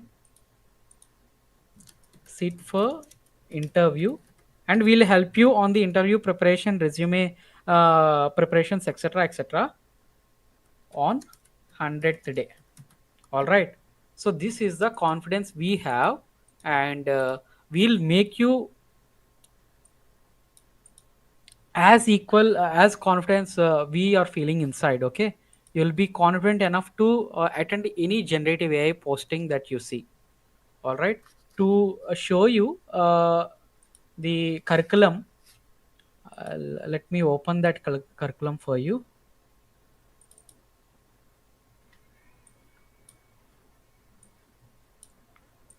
So yeah, we'll be covering. This is a brochure or course curriculum. So we'll be discussing all these concepts in a sequential manner. Of course, this Python is not related to the data engineering or application oriented. Okay, this Python is specifically designed in such a way that you'll have a thorough understanding on the fundamentals required for generative AI specifically. All right. So we'll be covering the Pythons in a sequential manner and the libraries, and we'll be having a thorough knowledge on each of these particular topics. Okay, in fact more than that. And machine learning essentials, we'll learn from basics, and then we'll go with deep learning. We won't be covering only the theoretical part. Also we'll be having a problem understanding, and we'll be solving some maths problem. Okay, we believe that to understand a concept, the theoretical and the practical understanding are only not required. Okay, along with theoretical plus practical, you must also have what is happening inside that particular algorithm. Okay, so if you can understand this, you can crack any interview on deep learning, but at this point of time. So that's the reason we have added maths problems, so that you'll go in depth into the concept. Okay, and in a easy manner. Okay, when I said I'm using the presentations, etc etc to explain you concepts, so they'll be helping you to make the typical concept or difficult concept in a simple manner. All right, so some of the concepts might be difficult to understand, any kind of a generative AI concept, but we'll make it very easier for you to have a in-depth understanding of each and everything. All right, and then you will be starting with the foundations of generative AI, transformers and large language models, embeddings, okay, lang chain, RAG, orchestration, fine tuning, deploying of generative AI applications using your normal, local system deployments or the cloud deployments as well. All right, deployment in GCP and AWS. Okay, by this time, we would have covered multiple mini projects on each and every concept. Okay, we will be covering mini project and exercises on each and every concept, and at the end where we are confident on ourselves, we will be starting the capstone projects, where you will be deploying the applications in the cloud. Okay, so that everyone can use, and also we'll be dealing with the enterprise grade capstone projects as well. Okay, so this is the point. We'll leave you in such a position that you will be having equal knowledge of a person who is already working as a generative AI engineer in the real time,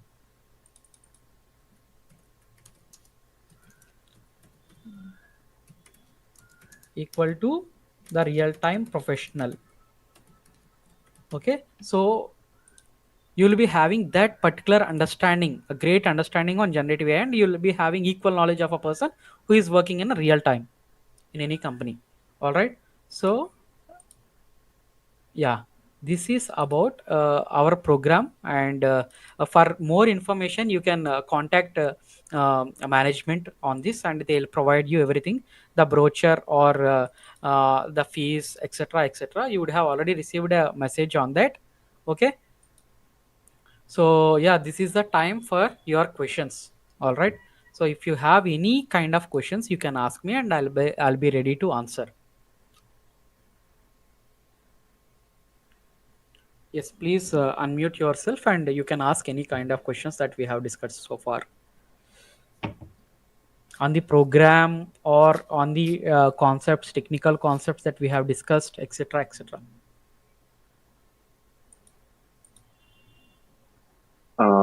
Yeah, Naveen, I have one question. Sure, yeah. You said a machine can't understand English language. It has to Yes, convert yes, the language to some numerical form. yes, correct. Then how a machine can understand the image? Image you are asking, yeah, yeah, okay. So that is an excellent question. Thanks for asking this.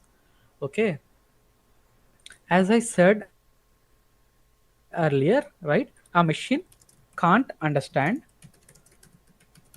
human language, whatever the language, English, Hindi, etc etc. It must convert this language to some numerical form. Okay, this we called as embeddings,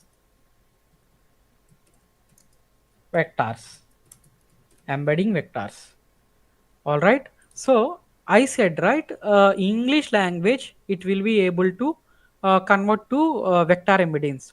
Okay, but what about the images? That is your question, right? I'll show you. I'll take you to the NLP, presentation that I usually use. All right, there you can understand how it converts that particular thing into vector form. So this is a presentation I usually use for my classes. So here you can see.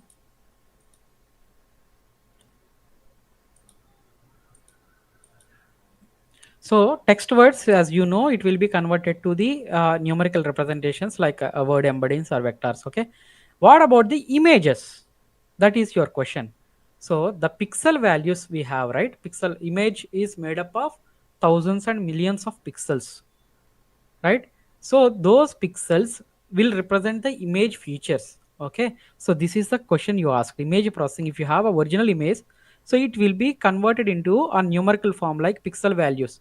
So this is RGB matrix. Any color image, if you take red, green and blue, the representation of red, green and blue becomes an image, right? So based on the intensity of these colors, it will form a vector form. All right, so this becomes your numerical representation, right? So for example, I show you the computer vision. Yeah, computer vision, let me open that so that you'll get a better idea. So if you look at this particular example,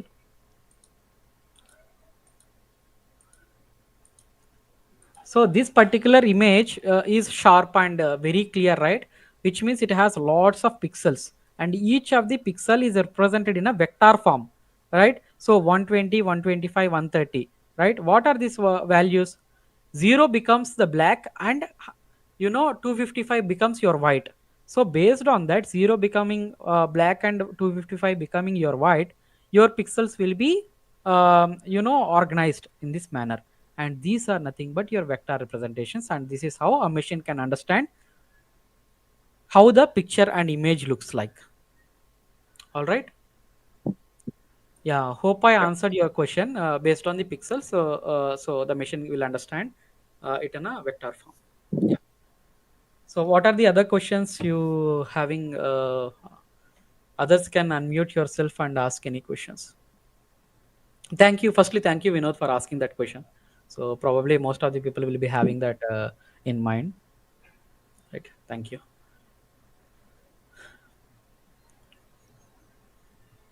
Yeah. Hi, Naveen. Hi Kiran, yes. Yeah. So actually, I am a Monstack developer and I have 2 years of experience.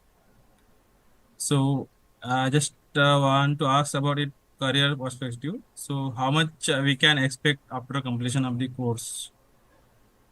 How much means experience or Yeah, in terms of salary and all, and also yes, the yes, designation. yes.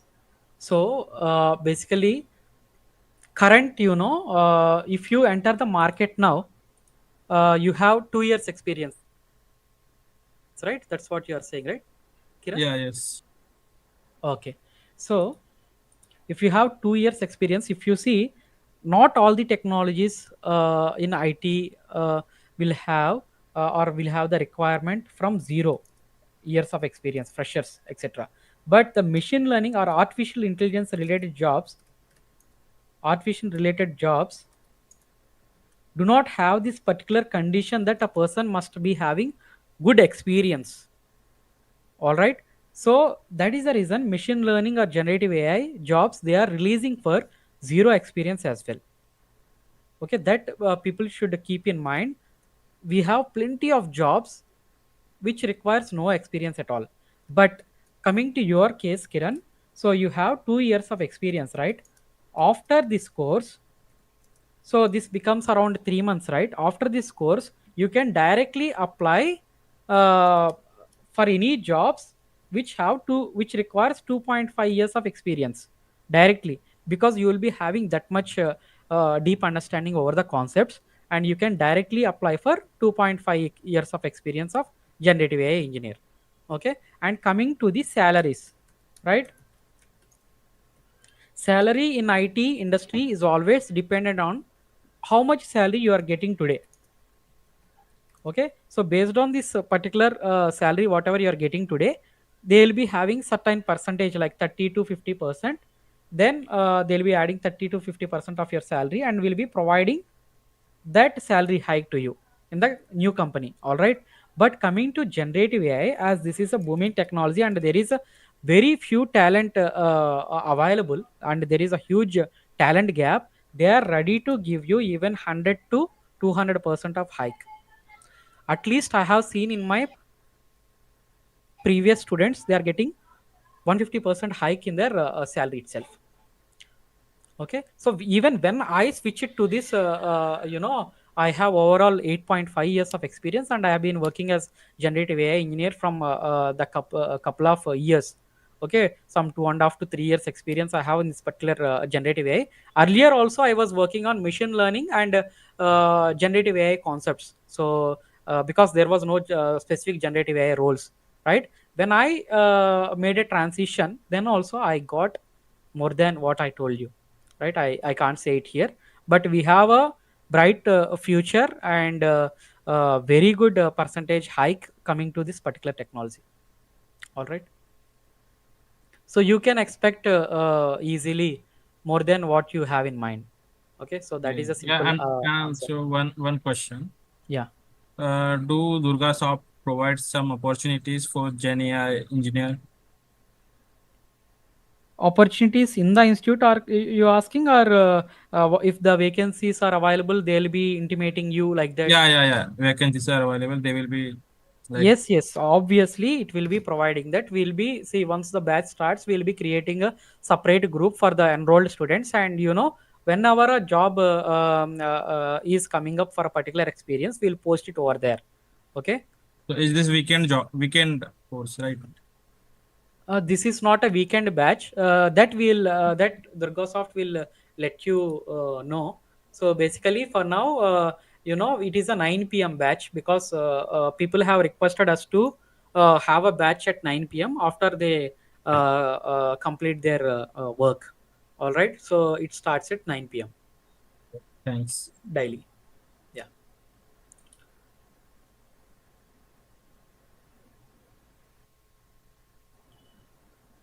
So any other questions?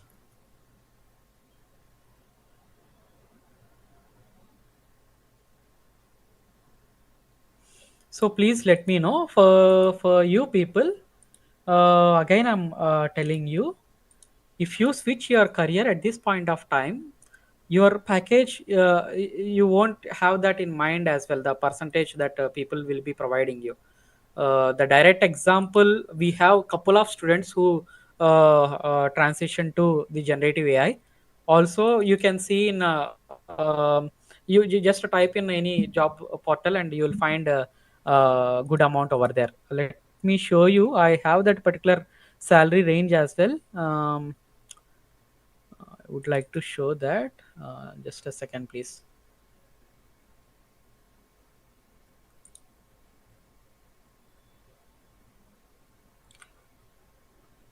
So this should answer your question, Kiran. So we have AI and machine learning specialists growing at 78% growth rate year over year. Okay, and these are the fastest declining jobs we have. And salaries, I wanted to keep. I'm just thinking where I kept that salary. Yeah. So these are the salary ranges for people nowadays. All right.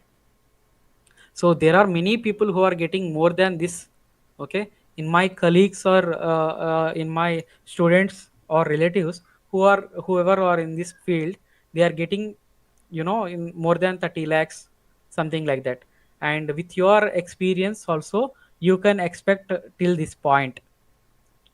Okay, so you can refer to that in any job portals, but learning generative AI at this point of time will give you a fruitful results, because there is a huge talent gap, and you are one of those most sought resources for a company.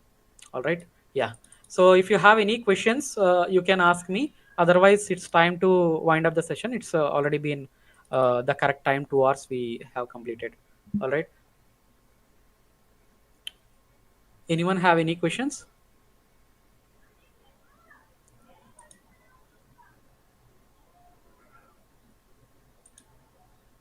Okay, fine, guys. So if you do not have any questions, of course you can send a question to us every time. I have provided my email ID, etc.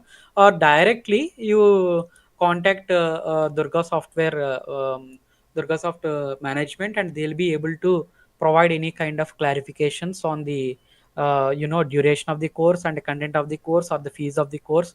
Anything they'll be able to provide you. All right. So let's wind up the session. Okay. And thank you so much for your time, and hope I covered everything. And and this is the program you keep in mind, and if you have any questions you can ask to our management. Yeah, thank you so much. Thanks for your time on these 2 hours. All right. Yeah. So once again, very good morning everyone. um, Welcome to the Generative AI workshop. I'm really excited to have you all here. So,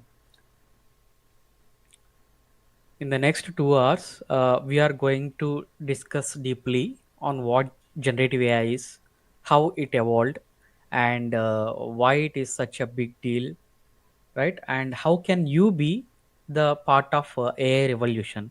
Okay, so stay engaged. From my side, I can assure you that it's not going to be a boring session. So I'll keep it more interactive, right? Okay, so you should unmute yourself and answer to whatever the questions I ask, or at least be a part of it in a very interactive manner. Okay, yeah.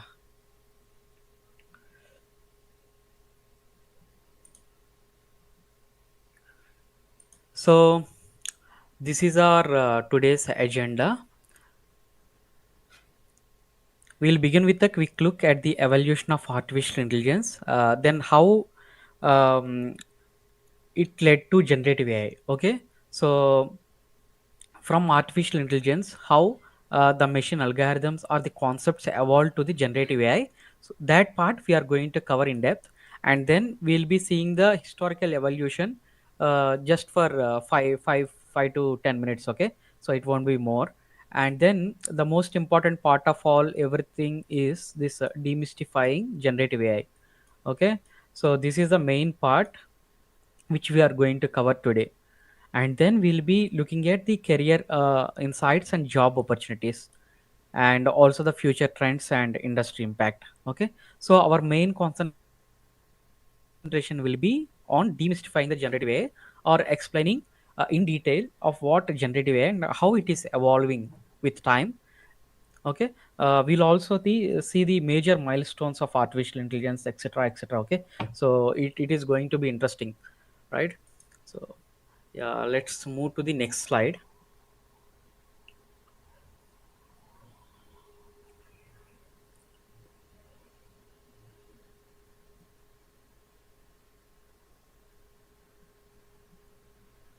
Okay, firstly, I would like to ask, what is artificial intelligence?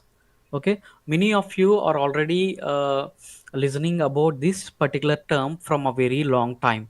Okay, this is not a new one. If generative AI is there, then yeah, yes, it is a new thing which has come up from the past 2 years. Okay, but artificial intelligence has been from a very long time. So I would like to ask you, what is the meaning of artificial intelligence?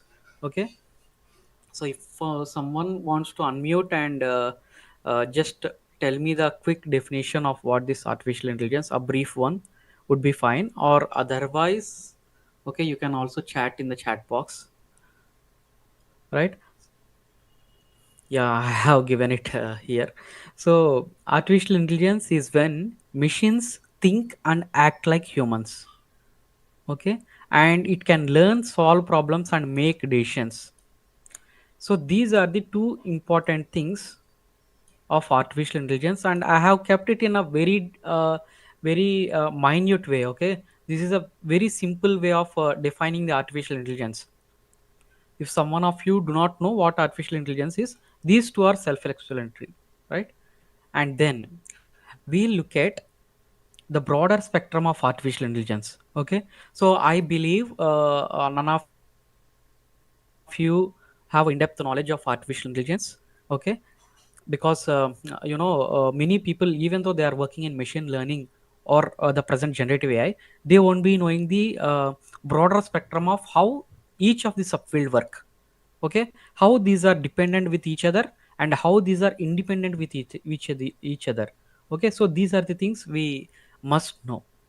So artificial intelligence, as I said, is a broad idea of making machines smart, like thinking, solving problems, or understanding language, whatever it is. It is all part of artificial intelligence. Okay, so this we have already discussed. And what is this machine learning? Machine learning jobs have been, in a tremendous quantity, right? So from the couple of years, probably from we have to know what this machine learning is.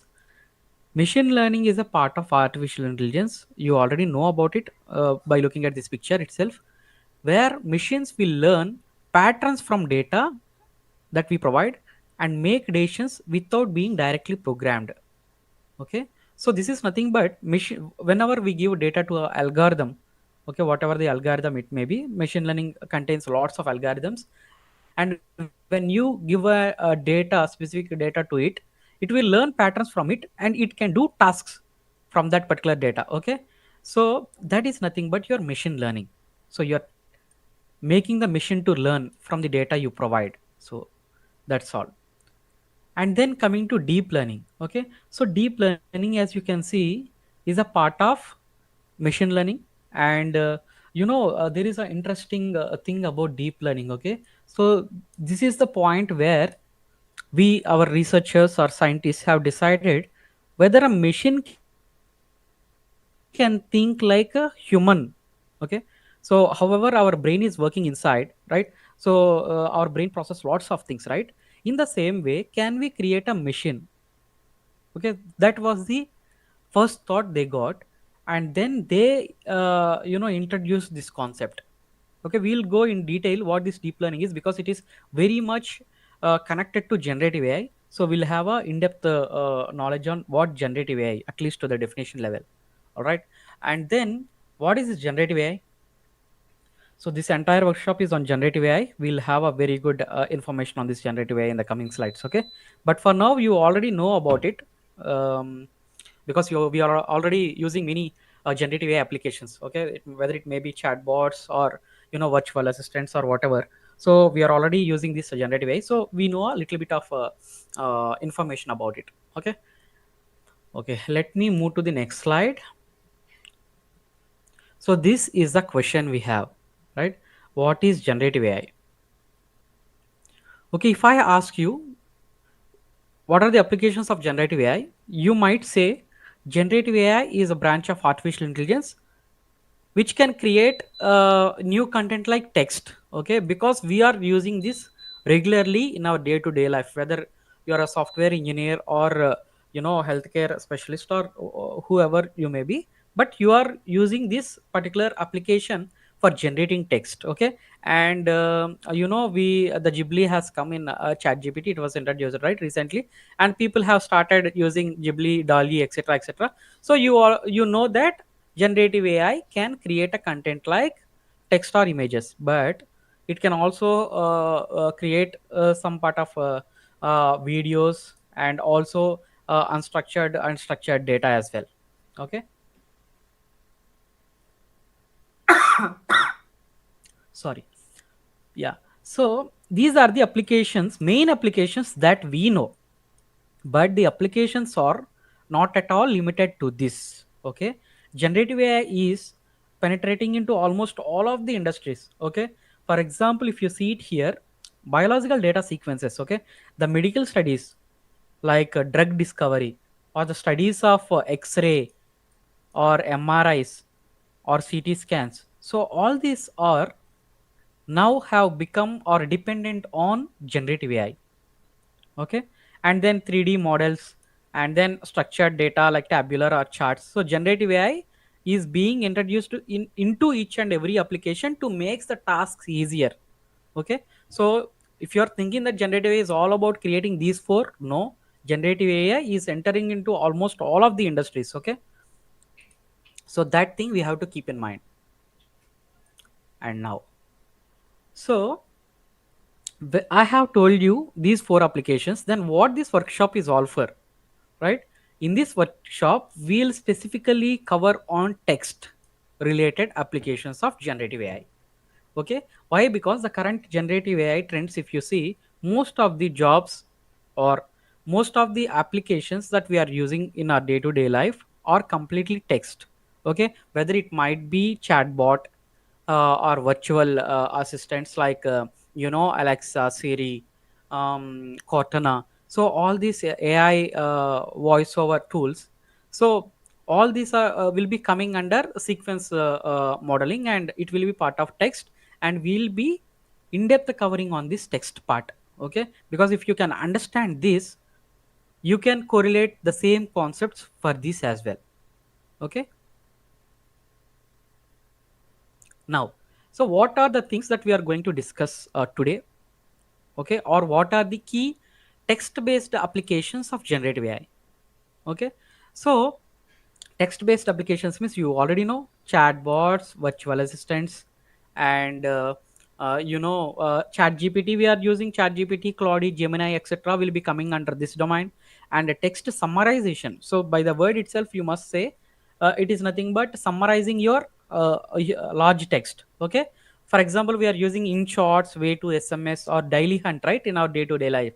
So which provides the entire text in a summarized manner, the news articles I'm saying, right? So this will be coming under text summarization. And then sentiment analysis and tone detection. Okay, so sentiment analysis means, so every day or weekly once we are using this book my show for providing any review of the movie that we watched recently. Okay, so there we'll be either providing the comment or the rating, or only one. Okay, or not only in book my show, but we have this particular applications in many of the other websites as well, in e-commerce websites, or for the dresses that you take. So you will be providing some reviews to it, right, on the scale of 1 to 5. So 5 being the best and 1 being the least a review that you are going to give. So sometimes we give only text but not the rating. So this sentiment analysis, the machine will be able to read over your text, and it judges whether you have a positive review on that particular product or not. Okay, so that is a one type of sentiment analysis. Of course there are many, but it is one of them. Hope you understood what is sentiment analysis. And content generation, you already know, right? And language translation, so this we have been using, right? So whenever we move to some other state where we don't know their language, then we are immediately opening the Google Lens over there or Google Translate. So it comes under the language translation, and it will be part of your text based application itself. Okay, and then personalized recommendations, right, in Hotstar, Flipkart, or Amazon India. We basically see a product and we show interest on it, right? We add them in wish list. Okay, so all those things, and code generation, which you already know, and knowledge management and QA systems, which we will discuss in the coming slides.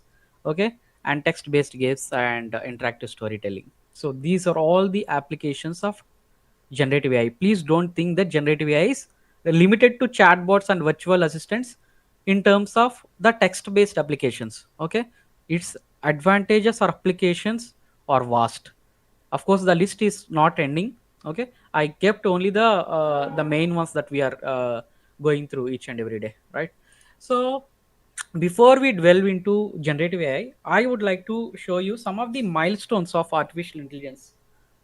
Okay, so it all started in 1950. Okay, I'm not going to give you what happened at that time. Okay, but these are the major milestones. 1956 artificial intelligence term was coined. 1967 ELIZA, so people came to know. So 1967 people do not know how to type in a keyboard itself, right? But then that time itself they created an algorithm.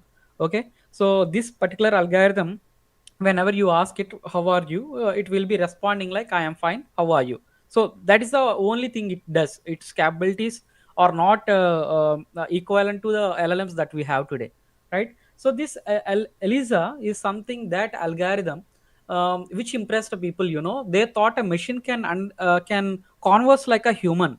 Okay, so they were greatly impressed by its capability. So they thought only humans can talk to humans in language that each one of them interacting will understand together, but a machine could do the same. So that was the time 1967. And 1980 expert systems, recurrent neural networks